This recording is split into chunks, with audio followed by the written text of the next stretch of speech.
Во рамките на кампањата Користи зимска опрема, Републичкиот совет за безбедност во сообраќајот на патиштата ги потсетува возачите на законската обврска за поседување зимска опрема во возилото од 15 ноември до 15 март.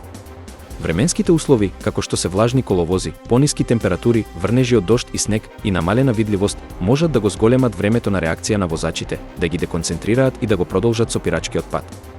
Затоа, Републичкиот совет за безбедност во сообраќајот на патиштата апелира возачите да се подготват за зимските услови, да ја проверат зимската опрема и да ги следат сите сообраќајни правила и прописи за побезбедно учество во сообраќајот.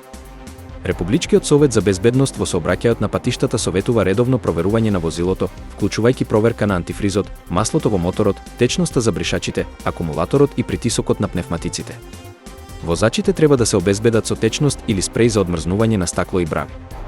Придржувањето до овие препораки, како и следење на временските услови и прилагодување на возењето, значително ќе го намали ризикот од несреќи. Републичкиот совет за безбедност во сообраќајот на патиштата исто така апелира возачите да возат внимателно, да одржуваат поголемо растојание меѓу возилата и да избегнуваат нагло сопирање или менување на брзината.